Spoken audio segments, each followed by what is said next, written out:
오늘 이 한반도 주변 해역에는요, 한국과 미국 등이 최고의 강도의 위력 시위를 지금 하고 있습니다. 미국은 켈빈슨 호를 지금 일본에서 한 미일 합동 해군 훈련을 마치고 지금 한반도로 동해로 올려보내고 있고요. 부산 항에는 미국 최고의 핵 추진 잠수함 미시간호가 지금 이렇게 정박을 해 있고요. 그리고 이 이지스 구축함 웨인 메이어 호가 이 한국에서 한국 해군과 더불어서 합동 훈련을 하고 있습니다. 엊그제 서해상에서는 한국의 4,400톤 규모 구축함 왕건함과 미국의 웨인 메이어함이 같이 함포 사격을 동반한 실사격 훈련을 했고요. 자, 그래서 지금 미국의 이 정찰기 또 주요 폭격기 등도 한국 주변을 순회 지금 관찰을 하고 있습니다. 이 켈빈슨 함에는 F-18 호넷이 함재기가 전폭기라고 부르죠. 한 50대 정도 있고요. 그 다음에 대잠수함 기가 10대, 대잠수함 헬기가 6대, 전자전기가 4대, 공중조기 경보기 4대 등 이렇게 다양한 형태의 비행기가 탑재되어 있습니다. 어지간한 나라, 이 중규모 국가의 전체 공군 해군 전력보다 더 많은 어떤 비행기가 탑재되어 있습니다. 자, 이뿐만 아니라 미사일 순양함, 레이커, 이 챔플레인 함이라든지 이지스 구축함, 마이클 머피함 등이 항모 한 개만 다니는 게 아니라 순양함, 구축함 등이 같이 항모를 이렇게 형성해서 와 있습니다. 그럼 이건 뭐냐? 북한 보고 너네 4월 25일 창군인 날 핵실험 하지 마라. 실험을 하면 우리도 이제 체면 때문에 어쩔 수 없이 한번 쳐야 된다. 라는 어떤 위력 시위를 오늘 북한에 보여주고 있지요. 북한은 기껏 하는 게 며칠 전에 칼빈슨호에 앉던 F-18 호넷기가 하나 추락을 했고 조종사는 탈출한 이를 들먹이면서 비웃는 게 북한이 할 일에 답니다. 자, 트럼프는 어제 시진핑, 아베 등과 연쇄적으로 전화회담을 갖고요. 북한 압박 문제를 논의를 했습니다.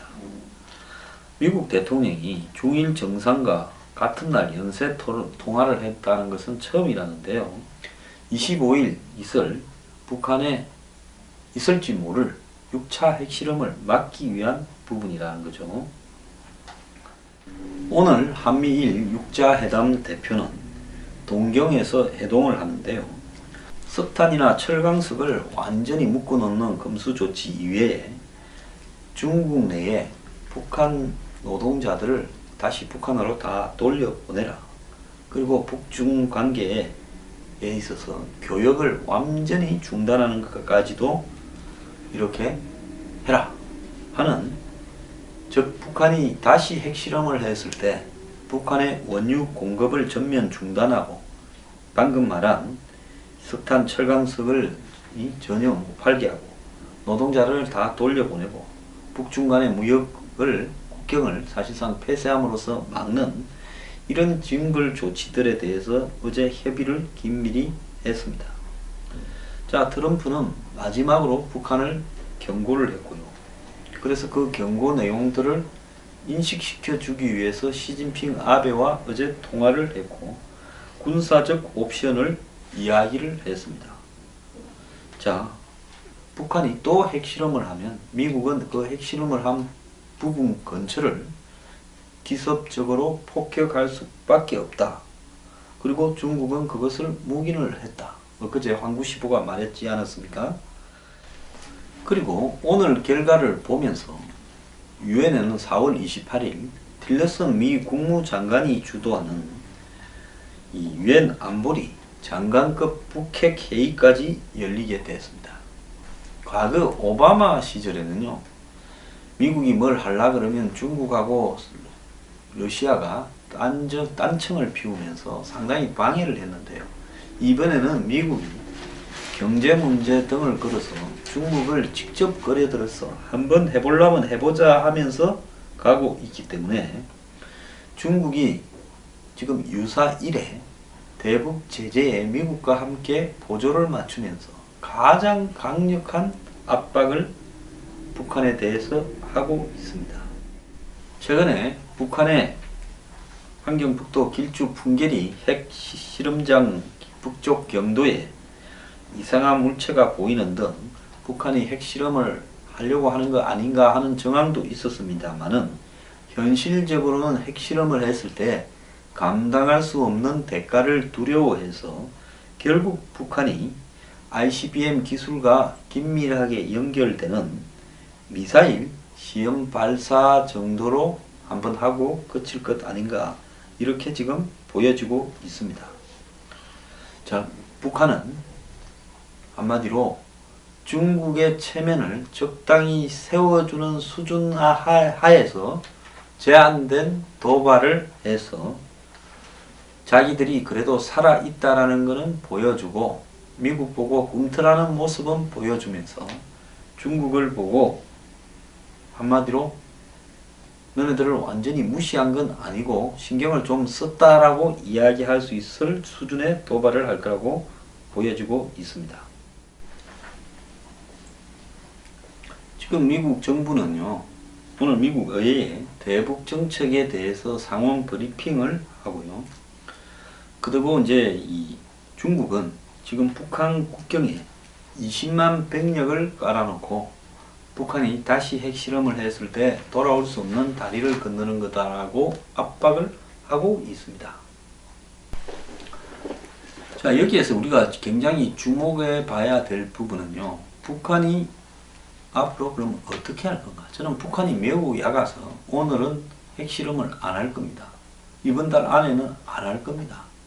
한국 대선이 5월 9일 있는데 대선 전에는 안 할 거라고 보고 있고요. 계속 미국이 좀 치기도 어중간한 짜질부레한 도발을 계속 조금씩 해가면서 신경을 자극하는 방법으로 가면서 한편으로는 중국을 시켜서 미국하고 북한이 대화를 해라고 가게 될 거고요. 만약에 여기서 중요한 것은 5월 9일 날 한국의 정권이 교체가 되면 그 교체된 정권과 미국과의 틈새가 벌어지는 것을 노릴 거라고 보고 있습니다. 자, 그러면 지금 한국의 이 문재인, 안철수 두 사람이 상당히 우클릭을 했다. 그래서 사드 배치도 뭐 이렇게 북한이 도발을 하면 고려할 수 있다. 또 사드 배치를 어쩔 수 없다. 바꿀 수 없다. 이런 말들을 하고 있지만은 이 후보들의 세밀한 안보관 문제를 따져보면 제가 앞에 이야기한 것처럼 핵 동결 문제라든지 뭐 북한과의 대화를 통한 해결, 더 나아가서 KMD에 들어가고 MD에 안 하고 한일 군사 정보 공유협정을 다시 하고 또 북한과 대화를 하면서 거기에 상응하는 개성공단이나 금강산도 뭐 보면 상황 봐서 열고 또 더 나아가서 전시작전권도 한 수 받고 이제 이런 이야기들을 하고 주한미군 뭐 주둔비에 대한 분담금 인상은 꿈에도 꾸지 마라. 그리고 뭐 사드 추가 배치나 이런 것도 곤란하고 북한이 앞으로 도발 더 안 하면 있는 사드도 뚫어내야 되는 거 아니냐 이제 이런 소리들을 실실 하고 있고 더 나아가서 국가보안법 개정 이런 이야기들도 이제 쭉 하면서 신경을 긁을 겁니다. 새 정권이 등장을 하게 되면요. 그러면 미국은 무슨 생각을 하고 있느냐? 새 정권이 미국은 신경을 긁을 만한 쪽에서 될 거라는 걸 이미 상당하게 좀 가정을 해놓고 있는 걸로 보이고요. 그렇게 될 경우에 이제 한미 관계를 근본적으로 어떻게 할지 우리가 당하고 끌려가지는 않겠다라고 입장을 설정해 놓고 있는 걸로 보입니다. 자, 그런 일이 단계적으로 발생할 문제에 대해서 미국은 단계적으로 일본과 더불어서 문제를 어떻게 정리해 가고 있는가 하는 부분에 대한 로드맵을 지금 작성 중에 있는 걸로 보이고 군사적인 문제를 군사적으로만 대응하지 않겠다라는 전략도 수립한 걸로 보입니다. 제가 대선 후보라면 캠프에 핵심 참모들을 보내서 오늘 제가 하는 말의 이면이 뭔지를 좀 물어보려고 노력을 하겠습니다. 자, 한국이 미국과의 지금 동맹구도, 북핵에 대응하는 구도에서 한국이 말로 조금 다른 소리를 해서 북한의 길을 살려주거나, 북한이 지금 노리는 것은 뭐겠습니까? 동맹의 공간에서 서로 트러블이 생겨서 틈이 벌어지기를 정확하게 노리고 그 틈을 파고들 거고, 중국도 지금 미국한테 밀려서 어쩔 수 없이 북한을 제재하는 척 하지만은 한국 대선이 끝나면 한국에서 북한에 대한 제재에서 균열이 발생하기 시작할 거고, 우리는 그때 한국을 핑계 삼아서 얘들도 이러는데 우리 보고 너무 쪼우지 마라, 얘들은 저거 문제인데도 저렇게 하는데 왜 우리만 갖고 그러냐고 중국은 나자빠질 거라고 보고 있습니다. 중국은 그때 나자빠지되 그때까지만 북한을 좀 조용히 시키자고 하면서 지금 물밑으로 북한 김정은과 연결을 해가면서 제발 사고 치지 말고 5월 9일까지는 입 다물고 있고 5월 9일날 이후에 한국이 미국에 대해서 사고를 치게 하는 게 낫다, 이렇게 볼 겁니다. 제가 만약에 당선이 유력한 대선 후보인데 미국과의 관계가 이전과는 다른 입장을 가진 정권의 대선 후보라면 당선되고 난 뒤에 한 열흘을 입을 딱 다물고 있겠습니다. 북핵 문제나 동맹 문제에 대해서요, 말을 하지 않고요. 그리고 단 한 명이라도 참모 중에 내 허락을 받지 않고 함부로 입을 놀리는 사람이 있어서 미국 측에 빌미를 제공한다면 그놈은 절대로 내가 등용하지 않고 잘라버리겠다, 까부면 깜빵 보내버리겠다, 쫓아내서 이렇게라도 강력하게 입단속을 해야 될 거라고 보고 있습니다. 자, 함부로 입을 놀려서 이 전선에서 뒤통수를 치는 모양을 보일 때 일본하고 미국하고는 찰떡궁합입니다. 한국을 이 친구가 지금 사고를 치게 생겼는데 우리 쪽에 넣을까 뺄까를 지금 고민하고 있어요. 자, 그러면 지금 북핵과 관련된 안보 부분에서 이견을 내면 미국이 너 그러면 안 된다고 한국을 설득할 거라고 보십니까? 그래, 알았어 하고 돌아서서 딴 데서 배락을 내릴 거라고 보십니까? 설득을 하는 거예요. 한미 간의 의견 차이가 있다, 그래서 와서 이야기를 하자 어쩌자, 이건 애정이 있을 때입니다. 뭔가를 정말 한국을 버리고 싶지 않아서 같이 데리고 가고 싶은 마음이 있을 때입니다. 이거는 이전에 미국의 공화당 정권이나 뭐 그런 데는 그랬습니다. 근데 이제 트럼프는 한국에 대해서 지극히 네가 나한테 대우받고 싶으면 니도 날 위해서 어떤 대우를 할 것인지 적어내봐라, 이런 사람이지 않습니까? 그럼 트럼프는 어떤 생각을 하겠어요? 그래, 알았어, 네 마음대로 해, 뭐 어쩔 수 없지, 어떡하겠어, 애도 아니고. 그런 다음에 이제 뭐가 날라오겠습니까? 엄청난 청구서들이 한국으로 등장하기 시작할 거예요. 이렇게 한 게 있죠. FTA 좀 다시 협상하자. 지금 뭐 부분 수정이 협상하자, 전면 재협상하자고. 자, 그리고 포스코 같은 한국의 싼, 국가가 사실상 보조금을 지불한 것과 비슷한 형태의 싼 산업용 전력으로 생산되어진 철강을 미국으로 저가에 수출하는 포스코 같은 회사들에 대해서 덤핑 판정이 나오게 될 거고, 미국 내 진출해 있는 한국 대기업들의 어떤 불공정 거래 행위, 즉 담합이, 가격 담합이라든지 서비스 담합이라든지 이런 부분에 대해서 이제 지정이 터질 거고, 미국에 진출해 있는 한국 전자제품이나 차 이런 부분에 리콜 부분이 걸리게 될 거면서 굉장히 곤혹스러운 상황이 정권 초에 경제적으로 터지기 시작할 거다. 그러면서 미국이 환율 관찰국 일부를 환율 조작국으로 다시 지정한다. 이런 문제들까지 맞물려서 터져가기 시작할 거고, 그 속에서 이제 한국의 경제 위기가 심화되면서 IMF 같이 덜미가 한번 잡히는 날에는 거의 끝장을, 숨통을 반쯤 끊어 놓으려고 할 겁니다. 자, 우리는 지금까지 미국을 바라보면서요, 너네들 이익 때문에 우리한테 있다, 우리한테, 한때 제가 대학 다닐 때는 미국을 한마디로 신식민지를 착취하는, 예? 이 식민지 국가라고, 제국주의 국가라고 미국을 말했습니다. 그래서 미제라고 주사파들은 항상 미제국주의라고 이야기를 했지요. 근데 지금 와서 보면 우리가 미국에 물건 팔아서 훨씬 많은 이익을 받는 나라지, 미국이 한국을 착취해 간다라고 할 수 있습니까? 미국이 한국의 기지를 필요로 하기 때문에, 미국의 세계 이 공산주의와 무슨 민주주의의 방어 전략상에 한국이 첨단 기지 역할을 수행해주고 있다고 할 수 있습니까? 일본은 미국 보고 뭐라고 합니까? 이 침몰하지 않는 일본 열도를 항공모함으로 충분히 활용해라 라고 미국한테 일본 내 곳곳에 기지를 다 제공하고 있지요.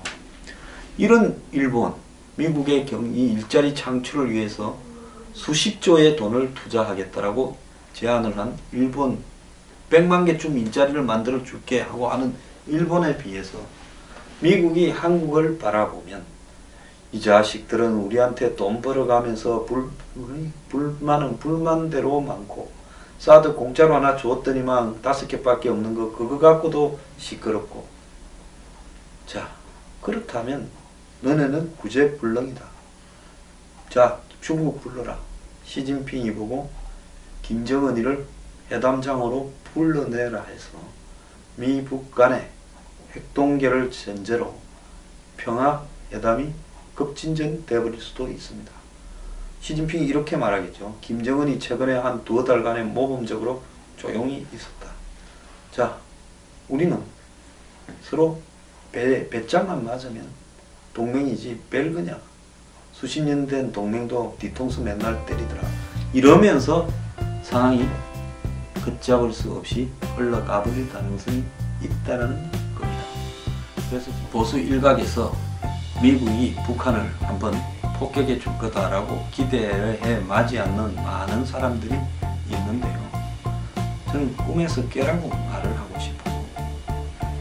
그 다음에 중국이 북핵 실험을 하면 제가 볼 때 미국이 폭격하기보다는 중국이 김정은을 제거하는 시도를 할 수 있는데, 김정은이는 바보겠습니까? 뺀질뺀질하게 여기서 또 빠져나가서 한국의 정권 교체를 기다리고, 정권 교체되었을 때 미국하고의 균열을 기다린 상태에서 미국이 한국 대신 꽁 대신 닭의 카드로 북한하고 직접 딜을 치는 순간이 오기까지 기다릴 겁니다. 김정은이가 제가 생각하는 이런 생각보다 더 멍청하게 생각할 리가 있겠습니까? 게임에서는 탁월한 친구인데요. 자, 이제 한국 어떻게 할 건가? 대선 이후 정말 한 달 동안 입조심해야 됩니다. 대미 관계에서요. 그 이야기를 제가 하고 싶습니다. 그러면서 자기 주변 다 물러치고 정상적인 사고를 가진 사람을 불러서 이 지금 북핵 위기와 한미 관계, 한미 동맹, 한미 삼각동맹, 중국 관계, 이거 어떻게 풀어가야 되는가를 차분하게 정리해서 아주 조심스럽게 하나씩 접근해 들어가야 된다. 그리고 가급적 당선된 그날 저녁에 미국의 통화를 시도해야 된다. 저는 생각을 합니다. 이거는 임기 5년 채우고 싶으면 그래라는 충고입니다. 뭐 선택은 알아서 하겠죠.